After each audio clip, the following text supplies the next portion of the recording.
प्राणावट diet में आपका स्वागत है। जय श्री रामकृष्ण। आज आपको बता रहा हूँ कार्डियक अरेस्ट। हृदय रोग में ये बीमारी आजकल भी काफ़ी पाई जा रही है। काफ़ी लोगों को इसके बारे में जानकारी भी नहीं है कि कार्डियक अरेस्ट कैसे होता है और इसमें क्या करना चाहिए। कार्डियक अरेस्ट एक प्रकार से ये मान लीजिए आपकी हृदय का काम करना बंद हो जाता है और मस्तिष्क में ऑक्सीजन की सप्लाई बंद हो जाती है, व्यक्ति शिथिल हो जाता है और ये जीवन के लिए बड़ा घातक हो सकता है। कार्डियक अरेस्ट समस्या जिस घर में आई हो उन लोगों को ही इसके बारे में पता होता है। बाकी लोग इससे असावधान होते हैं और उन्हें इन बीमारी से कोई लेना देना नहीं होता है।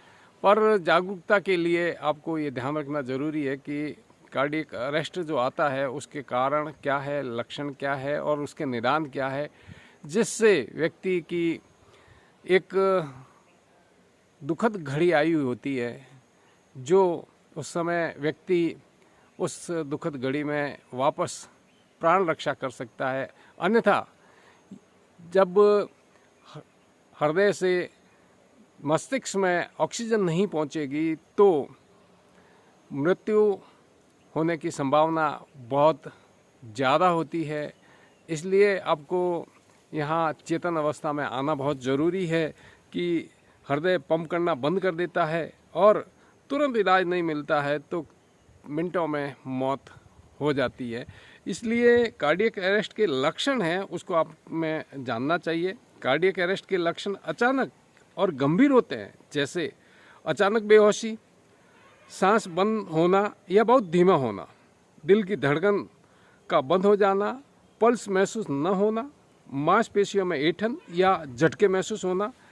कार्डियक अरेस्ट के कारणों को भी आपको जानना बहुत ज़रूरी होता है ताकि आप कभी ऐसी दुर्लभ स्थिति आ जाए तो उस समय कैसे सावधान रहें।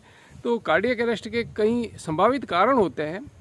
एरिथमिया, दिल की धड़कन का अनियमित होना सबसे आम कारण। वेंट्रिकुलर फिब्रिलेशन है जिसमें दिल की निचली चैम्बर अनियमित रूप से धड़कती हैं। हार्ट अटैक, गंभीर हार्ट अटैक के बाद कार्डियक अरेस्ट होने की संभावना बढ़ जाती है। कार्डियोमायोपैथी, हृदय की मांसपेशियों का कमजोर या बढ़ जाना। जेनेटिक फैक्टर भी होते हैं जैसे लंबे क्यूटी सिंड्रोम जो दिल की धड़कन को प्रभावित करता है। इलेक्ट्रोलाइट असंतुलन जैसे पोटेशियम या मैग्नीशियम की कमी से दिल की धड़कन अनियमित हो सकती है। ड्रग या शराब पीने वालों को भी सावधान रहना बहुत ज़रूरी है।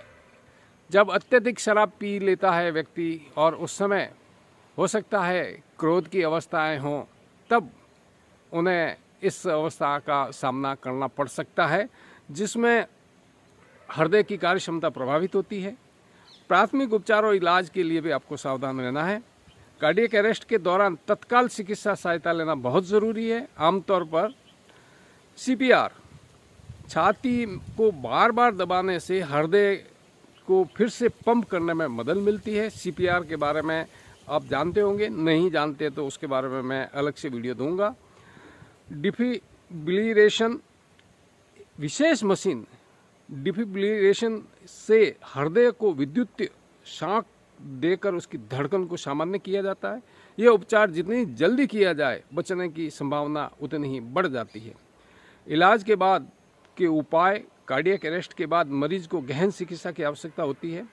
भविष्य में इसे रोकने की दवाइयाँ, जीवन शैली में बदलाव, कुछ मामलों में इम्प्लांटेबल कार्डियोवर्टर डिफिब्रिलेटर जैसे उपकरणों का उपयोग किया जाता है।